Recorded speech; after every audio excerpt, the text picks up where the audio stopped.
Everybody was worried I wasn't going to do videos anymore. Here I am. It just there was a point there that I was just disgusted with all of the comments of, man, you're fat, and man, you're bald, and man, the band on your shirt sucks. And I'm not making these videos to be cool. I kind of stopped trying to be cool a long time ago. So thank you for all the comments.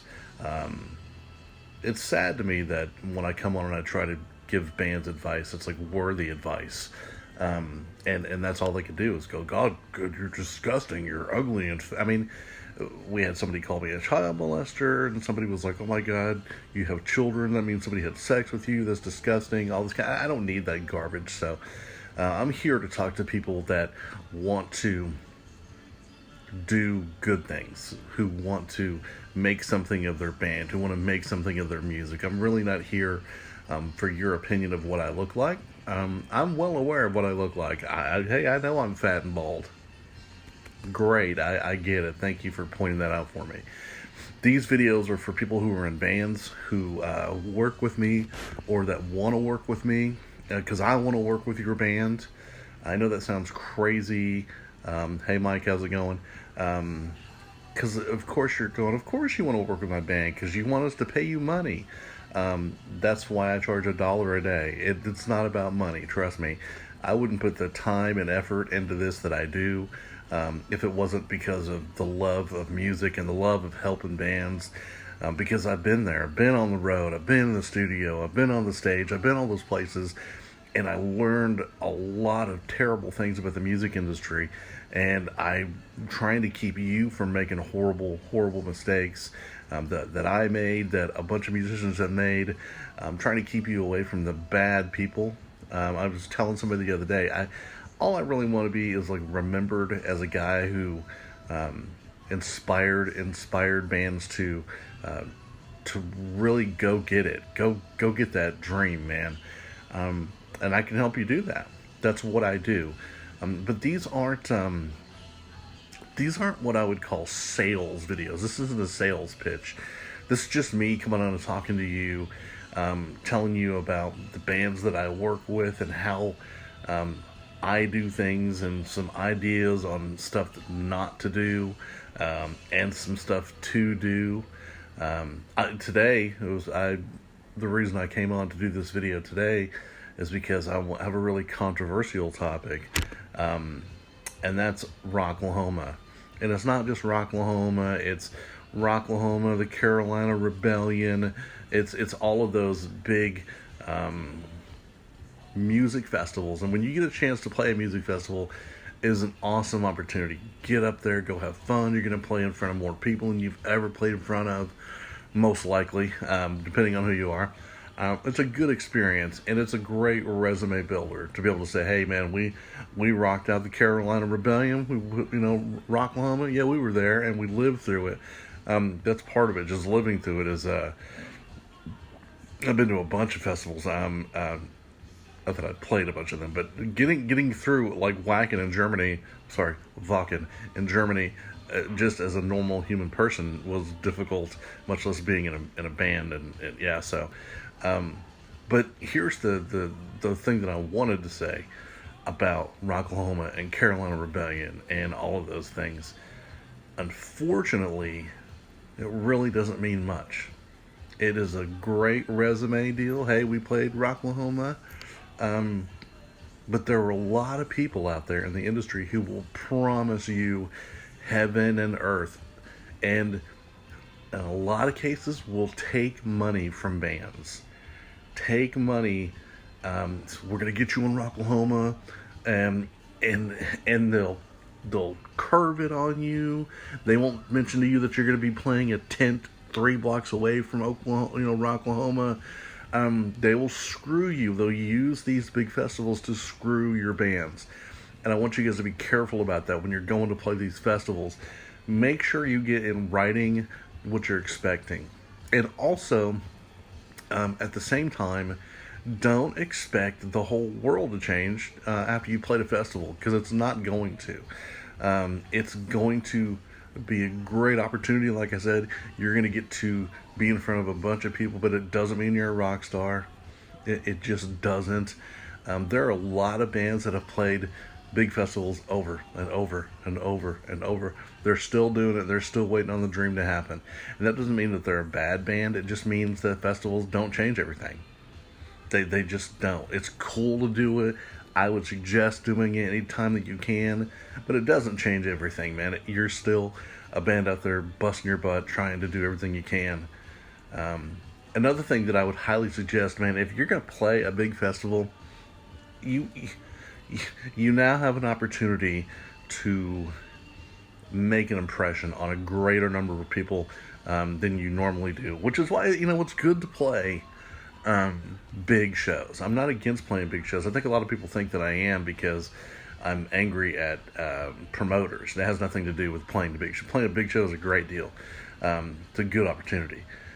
But when you have an opportunity to play Rocklahoma, Carolina Rebellion, whatever you're playing, the Metal and Beer Fest in Philly, with whatever, you better leave an impression.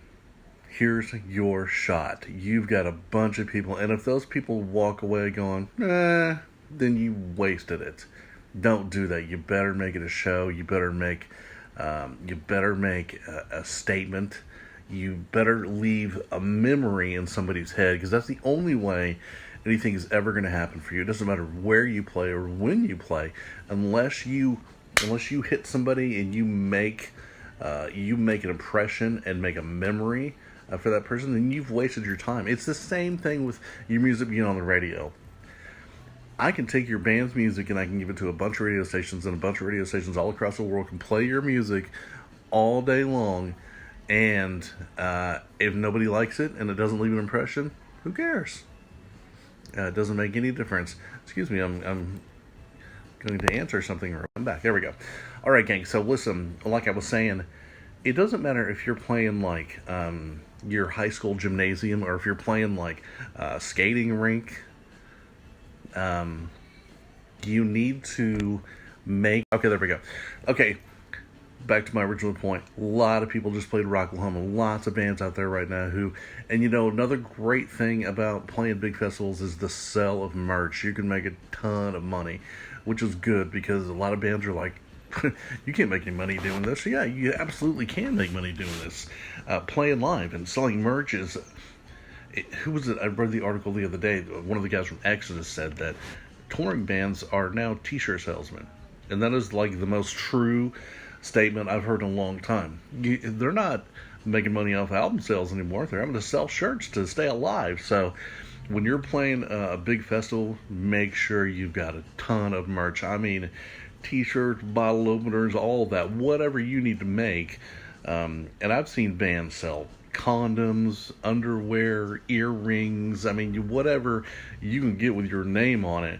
If you're playing a big fest, you need to have that merch there with you. Because putting your merch online, there's so much merch online. I can tell you, I have merch online. Somebody has to really either want to search you out, and that's why you like to make those impressions. Man, I saw this band at Rocklahoma, and they're really good, but I never could find their merch. I'm going to go look for it. So it's important to have merch online, but man, when you're playing live, I don't care where you play, because if you can sell a bartender a CD, you know what I mean? That's a big deal, because then that bartender gives it to their kid, and their kid likes it, and their friends like it, and next thing you know, you're the Spice Girls, whatever. So listen, I came on to make this video and talk to you guys about band stuff, and I had written a thing a couple weeks ago about I don't really need all the negative comments and garbage, because I don't. It doesn't affect me. Like I said, I know I'm fat and balding. Thank you for pointing that out. My God, what would I have done without your invaluable wisdom? Anyway, so that's all great. That's all fine. I make these videos for people that want to hear some common sense and want to see a guy who's positive about the music industry. I'm not a guy here trying to steal people's money.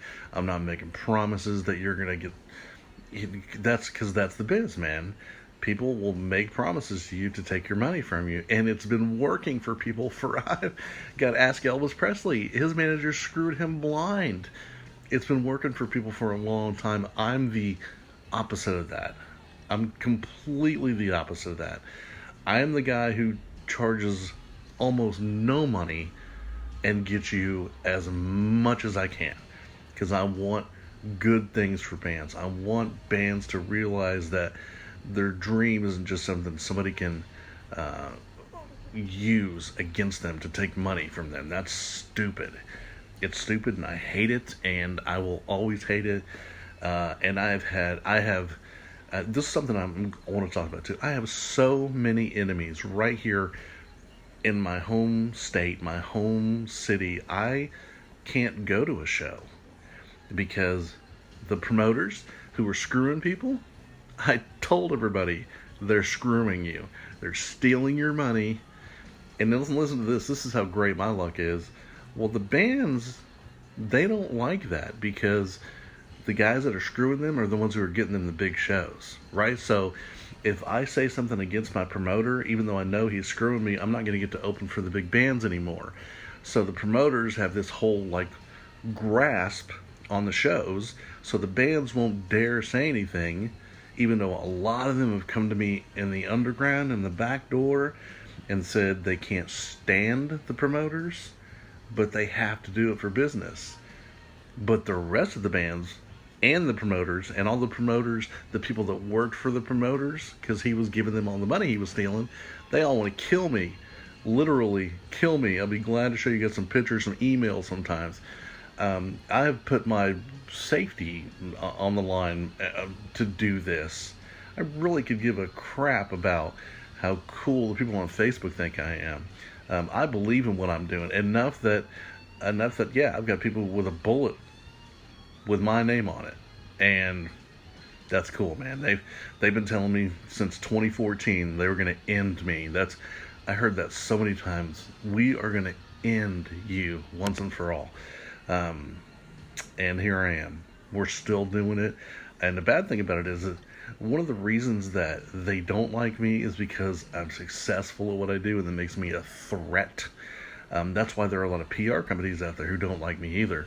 I was talking to a band one day and they said, hey, we work with this other PR company and we're going to tell them we're talking to you. And then they came right back and said, they told us not to work with you. Well, of course they did. I'm a threat to their money. I'm not here to be a threat to anybody. I'm here to be a positive. If you go to my blog run by my PR company, you'll find interviews from bands on other PR companies. I'm here to help bands. This isn't about money to me. This isn't about being cool to me. This is about helping people. Oh my God, I know it's so strange, but that's what it is, man. So, listen, I'm gonna get off. I appreciate all of you guys for all the support. It's so funny when I put up a post and I'm angry and I'm frustrated. Everybody's like, "We love you, Moose. Don't quit." I'm not gonna quit. I'm never quitting. I won't stop this until I decide that I want to do something else. I'm not going to let some 12-year-old kid who thinks that Thy Art Is Murder is the greatest metal band ever tell me I'm fat. That's not going to stop anything. I'm not going to stop until every possibility that I can to have helped as many bands as possible do great things. And I'm so lucky, I'm blessed. I'm going to tell you right now, because I've said it before and I'll say it again, I don't have any trade secrets or anything. I'm not a genius, but over 30, I think we're getting close to 40 bands have signed record contracts now, working with me. We've got bands on tour all over the place. Illusions of Grandeur, Core, Rosic, Soap Girls. And I'm not saying that I had anything to do with those tours. I'm just saying that I'm working with people that are doing really well in the business. I'm working with people that have started in their garage and now they're making CDs and putting them out. The Dirty Rats over in Australia put out a CD, and Doghouse Swine and Crawling Manifest, and a lot of these bands that I met just out of nowhere, and then they're doing so awesome. So I want to help your band too. And real quick, so my name is Wes. I run Metal Coffee PR. metalcoffeepr.com or themetalmoose.com too, which, by the way, if you guys don't know, I'm the Metal Moose. I've been the Metal Moose since 2014. So themetalmoose.com. You can look up the PR, all about what I do, how I do it. We just signed on some exciting new bands. I've got we get the Sixth Gear guys from Stillwater, which is really cool because I don't really work with bands in Oklahoma very often, just because of, like I was talking about earlier, there are a lot of people here who are not a big fan of me. Excuse me. We got brand new Unto the Wolves with the female vocal on it, which is incredible, which I just sent out to radio. I'm gonna take your music and I'm gonna put it on the radio. I'm gonna get it in magazines. We're gonna get interviews. We're gonna get reviews. You're gonna be on every digital platform possible. The coolest comment I got was from Brackish Tide, who said they had never had so much attention until they started working with me, and that's what I want to do. That's what I want to do, is get you more attention than you know what to do with. And then with attention comes opportunities, and we'll work through the opportunities and find you good things. So metalcoffeepr@gmail.com. Email me. We'll get it going. And don't worry, gang. I'll do more videos. Just don't you worry. This is Moose from Oklahoma City. Check it out. Later.